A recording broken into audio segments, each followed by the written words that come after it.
Hello friends, welcome to my channel NC with Chitrang. Friends, अब मैंने आपको पिछले वीडियो में बताया था कुछ एक्सेल के बेसिक्स के बारे में। आज मैं आपको बताऊंगा कि सिंपल कैलकुलेशंस हम इस एक्सेल में कैसे करते हैं, जैसे प्लस माइनस इनटू डिवाइड। तो इसके लिए हमको एक डेटा बना लेते हैं। सपोज हम कुछ स्टूडेंट्स के मार्क्स ले लेते हैं। यहाँ पे स्टूडेंट्स लिखते हैं। हम कोई भी नाम ले लेते हैं। हमने जैसे ले लिया अनिल, यहाँ पे सुनील ले लें, मेघा ले लिया, प्रीति ले लिया। कोई भी हमने सपोज़ 4 नाम में ले लिए। यहाँ पे सब्जेक्ट्स लिख लेते हैं, हिंदी, इंग्लिश, और हमने ले लिया मैथ्स,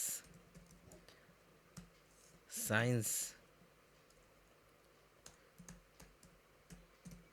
और सोशल साइंस।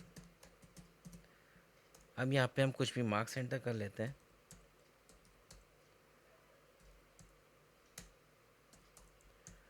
अब हम लिख लेते हैं इंग्लिश के मार्क्स।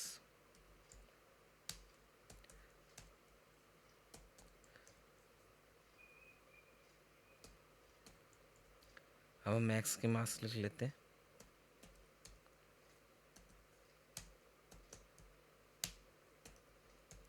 अब हम लिख लेते हैं सोशल साइंस के मार्क्स, कुछ भी हम लिख लेते हैं।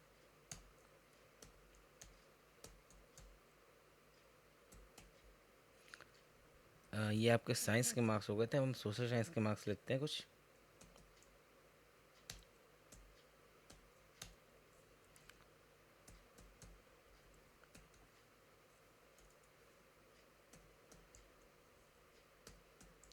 ये हमने 5 सब्जेक्ट्स के मार्क्स लिख लिए। अब हम सपोज़ यहाँ पे बॉर्डर्स बना लेते हैं ताकि क्लियर विजिबिलिटी हो। उसके बाद हम यहाँ पे सपोज़ टोटल चाहते हैं, TOTAL टोटल मार्क्स हमने लिख लिया। यहाँ पे अब सम करने के लिए हम इक्वल यूज़ करेंगे। कोई तो फ्रेंड्स, हम कोई भी फार्मूला या फंक्शन यूज़ करने के लिए सबसे पहले इक्वल साइन लगाते हैं। अब यहाँ पे पहले सेल B2 पे हम क्लिक करेंगे, फिर प्लस का साइन लगाएंगे, फिर हम दूसरी सेल पे क्लिक करेंगे। जिन जिन सेल्स का हमें सम करना है प्लस लगा के उस पर क्लिक करते जाएंगे ताकि उनका सम हमें मिल सके। हमने सोशल साइंस तक हमने प्लस करके क्लिक किया और फिर एंटर करेंगे तो देखिए यहाँ पे 289 सम आ गया। अब यहाँ पे हम क्लिक करके ब्लैक प्लस से ड्रैग करेंगे तो यहाँ पे ये फार्मूला सभी के नीचे की सेल्स में अप्लाई हो जाएगा।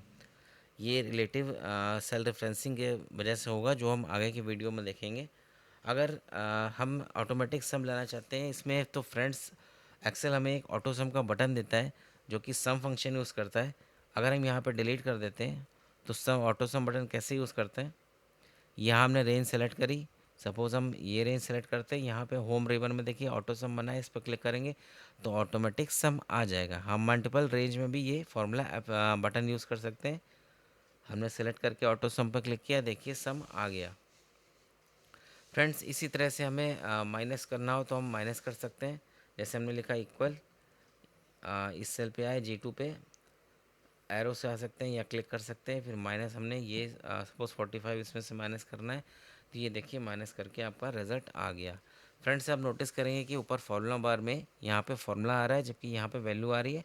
तो जिस भी सेल में फार्मूला अप्लाइड होता है उसका फार्मूला आपका फार्मूला बार में दिखता है और उसकी वैल्यू आपको सेल में दिखती है।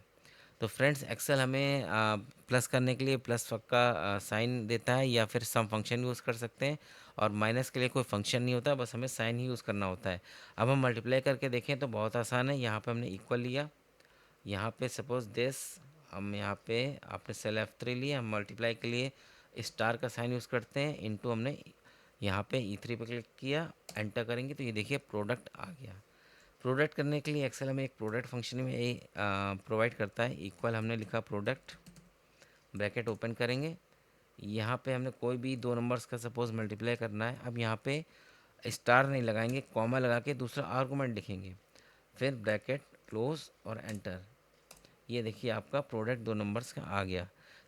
फ्रेंड्स, फंक्शन की पहचान होती है कि इसमें ओपनिंग क्लोजिंग ब्रैकेट्स होते हैं और यहाँ पे कॉमा लगा के आर्गूमेंट्स लिखे जाते हैं। अब नंबर ऑफ़ आर्गूमेंट्स अलग अलग फंक्शंस में अलग अलग होते हैं, तो प्रोडक्ट में आप अप टू मैक्सिमम 255 आर्गूमेंट्स दे सकते हैं। इसी तरह सम फंक्शन में आप अप टू 255 आर्गूमेंट्स दे सकते हैं। यहाँ देखिए आपने ऑटो सम लिखा था तो आप फार्मूला बार में देख रहे हैं इक्वल सम B2 कॉलन F2। ये कॉलन इस रेंज को डिनोट करता है, यानी B2 से लेके F2 तक जितनी भी सेल्स हैं उनका सम आ जाए। तो इस तरह से हम सम में भी 255 आर्गूमेंट्स तक यूज़ कर सकते हैं। तो फ्रेंड्स अब हम देखते हैं डिवीज़न कैसे करते हैं। डिवीज़न के लिए हम स्लैश का साइन यूज़ करते हैं, इक्वल। यहाँ पे हमने ये आपका सेल G5 डिवाइडेड बाई, हम यहाँ पे F5 पे क्लिक कर दिया, एंटर। तो आपका ये डिवीज़न आ गया। फ्रेंड्स सपोज़ हमें एक ही सेल में कई सारे कैलकुलेशन करने हो, प्लस माइनस इनटू डिवाइड, तो जैसा कि आप मैथ्स में पढ़ते आए हैं बोर्डमास रूल, वो बोर्डमास रूल यहाँ पे भी अप्लाई होता है।